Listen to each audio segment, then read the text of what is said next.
Well, hello students. How are you today? I hope you are in a good condition. Well, today we are going to talk about a report text. Di akhir pembelajaran, kalian diharapkan dapat memahami, menentukan tujuan sosial, unsur kebahasaan, dan struktur teks naratif. Lalu, kalian dapat menemukan ide utama setiap paragraf dan menemukan informasi penting dalam text report. Nah, mari kita lihat apa sih text report itu. So, text report is a text which present information about something as it is as a result of systematic observation and analysis. Jadi text report adalah teks yang mempresentasikan tentang informasi dari sesuatu yang merupakan hasil observasi dan hasil analisis yang sistematis. Jadi bisa dibayangkan ya. Kemudian tujuan sosialnya adalah to describe the object of the way things are with the reference in general. Jadi tujuan sosialnya adalah menggambarkan to describe object in general, ya, objeknya secara umum. Nah, demikian adalah tujuan sosial dari text report. Ayo kita lihat lebih lanjut. Nah, untuk lebih jelasnya, coba kita lihat. Text report adalah sebuah teks yang memiliki fakta, ya. Fakta atau bukti yang nyata. Kemudian faktanya harus jelas, ya, clearly. And no opinion, jadi bukan pendapat yang ada dalamnya, tetapi hasil analisis, ya. Jadi isinya merupakan hasil analisis yang sudah terbukti nyata. Nah, kemudian no irrelevant information, tidak ada informasi yang tidak sesuai. Jadi semuanya berdasarkan bukti dan hasil analisis. Terus ada yang bertanya, "Ma'am, where can I find the text report?" "Ma'am, di mana saya bisa mendapatkan sebuah text report?" Nah, kalian bisa dapatkan sebuah text report itu kalau ada yang punya buku ensiklopedia. Nah, dalamnya ada text report, ya. Kemudian ada scientific journal. Kemudian ada internet. Jadi segala sesuatu yang sudah diteliti, ya. Nah, lalu topik apa saja yang biasa diangkat dalam sebuah text report? Nah, the topic of report text is usually talk about natural phenomena, today's world phenomena, animals in general, and plants in general. Jadi, biasanya topik dari text report itu berbicara tentang natural phenomena. Nah, di sini natural phenomena, fenomena alam ya, yang berhubungan dengan aurora misalnya, atau lingkar halo pada matahari, ya. Ya, fenomena alam. Kemudian today's world phenomena itu artinya adalah fenomena terkini di dunia atau topik-topik terkini di dunia. Contohnya coronavirus, ya. Seperti itu. Jadi tsunami, seperti itu. Itu adalah today's world in phenomena. Kemudian ada animals in general, binatang atau hewan dalam secara umum, ya, yang sudah diteliti. Kemudian plants in general. Jadi animals in general dan plants in general ini sama ya. Jadi maksudnya sebuah teks yang sudah diteliti. Seperti gambarannya jelas ya, ukurannya, habitatnya, jadi jelas. Jadi berdasarkan penelitian seperti itu. Nah, di sini ada kata kunci tambahan ya, additional clue, yaitu jika text report berbicara tentang hewan atau tumbuhan, maka objeknya biasanya tertulis dalam bentuk jamak atau plural. Selanjutnya, generic structure dari text report. Itu ada dua bagian, yaitu yang pertama adalah general classification dan yang kedua adalah description. Jadi ini generic structure-nya ya. Perhatikan dan silahkan disimak baik-baik. General classification. Nah, ini biasanya hanya ada pada satu paragraf ya, tidak banyak. Isinya adalah tells what the phenomenon under discussion is. Jadi dia menulis tentang bagian-bagian objek secara umum ya, masih gambaran umum. Lalu biasanya paragraf berikutnya diikuti oleh generic structure description, yaitu description tells what the phenomenon under discussion with some detailed facts. Jadi di dalam description ini ada beberapa fakta-fakta rinci seperti objek yang dibahas, seperti species, habitat, habits, physical appearance, emotional characteristic, materials, function, cause, and effect. Tetapi tidak semua ya.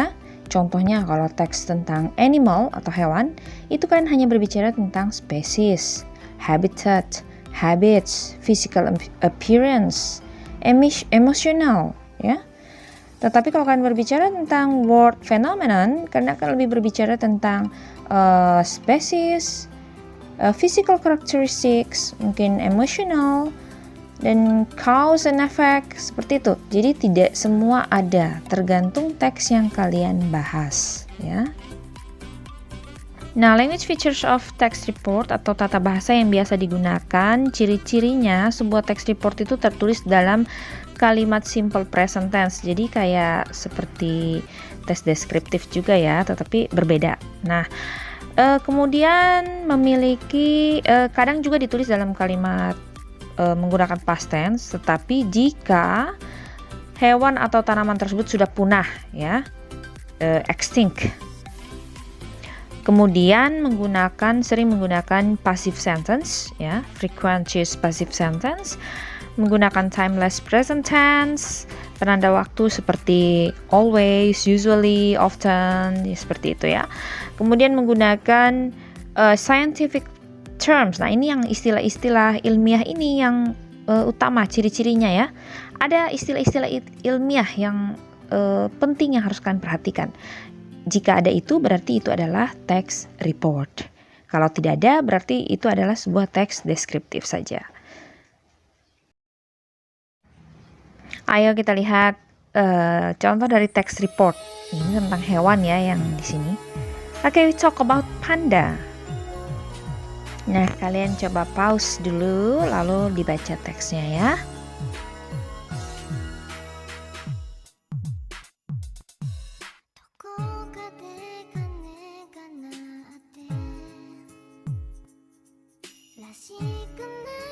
Selanjutnya, ayo kita lihat ide utama setiap paragraf. Nah, di paragraf 1, teks tersebut membicarakan panda in general.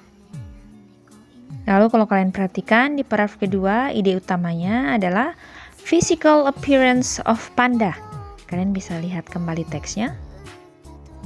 Dan di paragraf ketiga, we talk about panda sizes and characters. Jadi di paragraf ketiga kita berbicara tentang ukuran panda ya dan sifat-sifatnya. Jadi gambarannya generic structure kita bisa menulis seperti ini. General classification-nya ada di paragraf 1, yaitu panda is also known bla bla bla bla. Dan paragraf kedua dan seterusnya adalah description, panda have 2 legs and 2 hands and so on ya.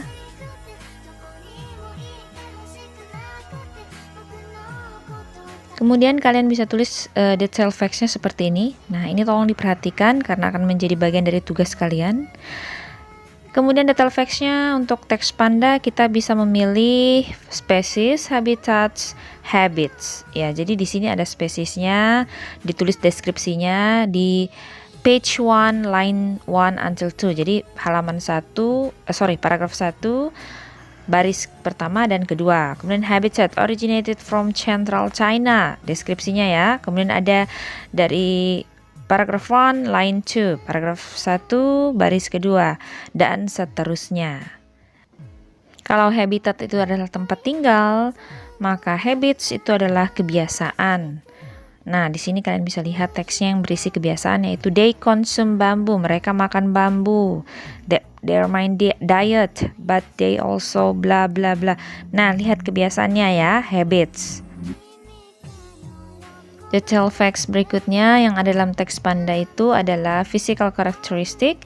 Ya, ciri-ciri fisik ya. Contoh, The most distinguishable things from them are black and white patterns. Nah, itu ada di paragraf pertama. The fur around their belly is white, while the fur around their chest, hands, legs, and ears are black. Paragraph 2. Nah, itu. Kemudian ada lagi emotional characteristics. They are the solitary animals. Jadi karakter emosionalnya, sifatnya bagaimana ya? Mereka suka solitary. Jadi mereka suka menyendiri dan has a divine territory. Jadi dia sifatnya suka punya wilayah sendiri ya, seperti itu. Lalu mereka suka berkomunikasi satu sama lain dengan membuat suara-suara through sound marking. Nah, itu ada di paragraf ketiga penjelasannya, line 5, baris kelima ya. Jadi nanti penulisannya seperti itu Nak ya. Kemudian detail facts berikutnya adalah functional. Nah, they have 5 finger, a thumb on their paws. The thumb is a modified bone that help them to hold bamboo while eating. Jadi fungsi dari tangannya 5 fingersnya itu functional, fungsinya ya, itu maksudnya. Jadi kalau fungsi functional itu maksudnya fungsi-fungsi dari alat yang dia miliki ya. Okay, that's all about the report text, dan tugas selanjutnya akan diberikan melalui WhatsApp atau LMS. So if you have unclear information, then you may ask Ma'am Ayu for more questions. Thanks for your attention and have a good day.